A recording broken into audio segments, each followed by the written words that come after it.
Historic wildfires severely impacted parts of North Dakota throughout October. Today we'll be looking back at what caused them and the impact they had. The majority of the fires broke out on Saturday, October 5th, when a powerful cold front produced 60 to near 80-mile-per-hour wind gusts with very dry air. The Bear Den fire prompted an evacuation for a small portion of the Fort Berthold Reservation and came close to the community of Mandaree. The fire, which was fully contained on October 20th, burned 13,500 acres. The Elkhorn fire burned about 10,300 acres across rugged terrain south of Watford City and was contained after 11 days. Williams County was the hardest hit, where there were two large fires that each traveled approximately 20 miles, crossing Highway 2 and burning almost 90,000 acres, especially impacting the communities of Ray and Tioga.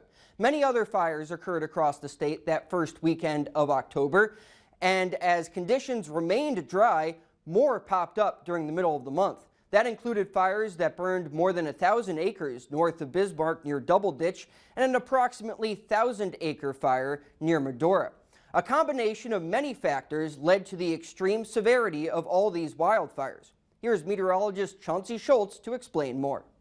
The combination of a number of factors really led to the extreme severity of these wildfires back in October. A combination of long-term drought, and we had a high wind event on top of that. That not only was a high wind event, but we had gusts exceeding 70 miles an hour, and very low relative humidity combined with all of that led to the extreme nature of this event. So we occasionally get high wind events in North Dakota every year, right? But to actually get them in combination with drought type conditions and with that really low relative humidity. The relative humidity back in that October day was actually down in the 20-25% range. It's rare to get relative humidity that low with winds that high in our part of the world, just by the nature of how the weather patterns usually set up that drive those high wind events. So it's really rare to actually get all of those conditions superimposed on top of each other, which is a good thing that doesn't happen very often, but obviously extremely unfortunate when it does. Fire season can be any time in North Dakota. If these conditions align, we've had very large fires going back a few years in January. We've had fires in July and August that are really large as well. We've certainly had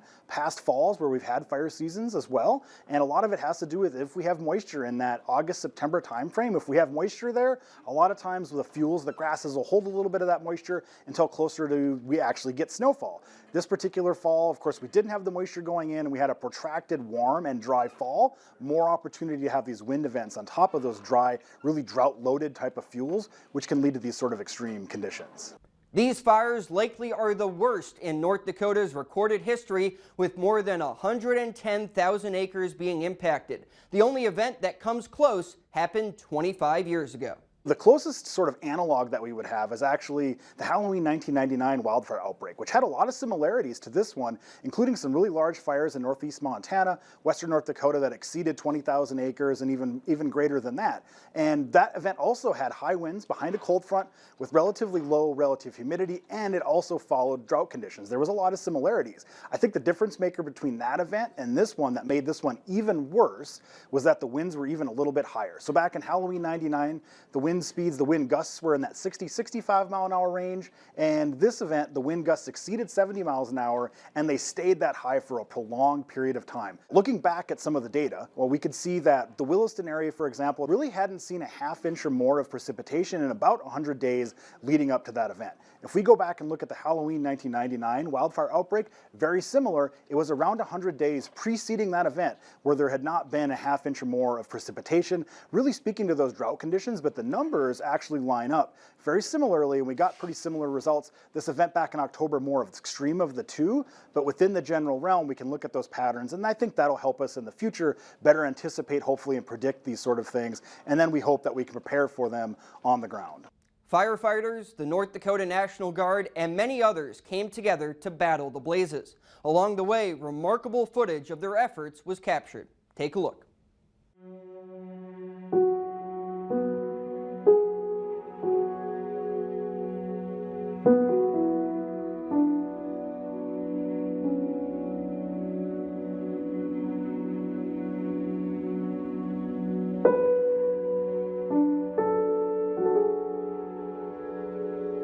recognizing not only the dryness that was going on, but the weather events that were coming in, and how we were, unfortunately setting ourselves up for potential disaster, which is unfortunately, of course, what happened in this particular case.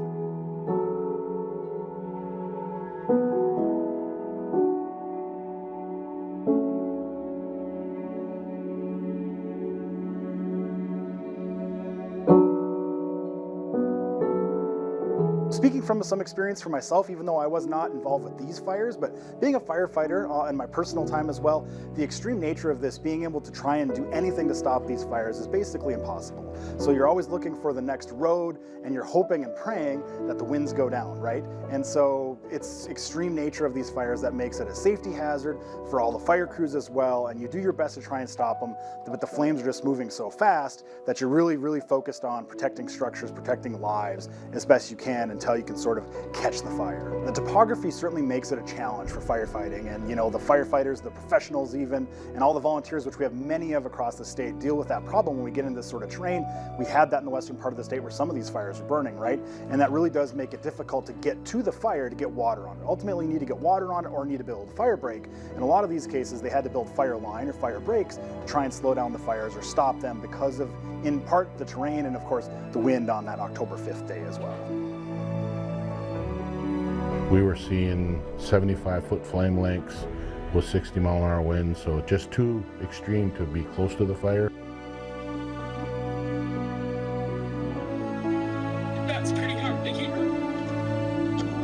You just start packing the things up, and yeah, it was very emotional.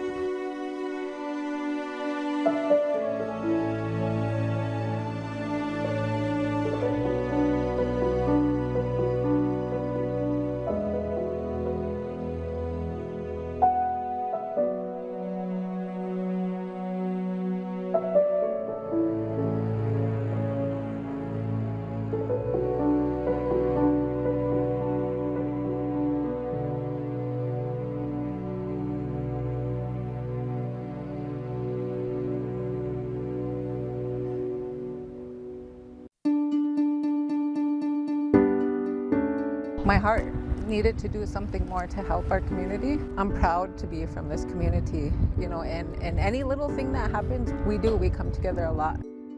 Extremely humbling to see what this community is doing to help us.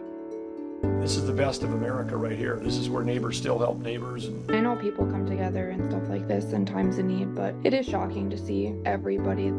Our fellow firefighters who dropped everything that they were doing on a Saturday to come help us save our town. We will get these kind of conditions again someday, hopefully not anytime soon, but odds are that sometime over the next 50 years it's going to happen where we'll have these sort of weather conditions again, right? So an awareness of how you can take protective actions to maybe protect your property, raise awareness for those sorts of things is important going forward. We look at the meteorology of these conditions. We collaborate with fire management officials, fire officials within the state to try and detect things like this earlier so that we can have advanced warning, red flag warnings and things like that that maybe can help identify these. So we can learn from the unfortunate set of events that happened from this one to hopefully better prepare and better predict for the next one.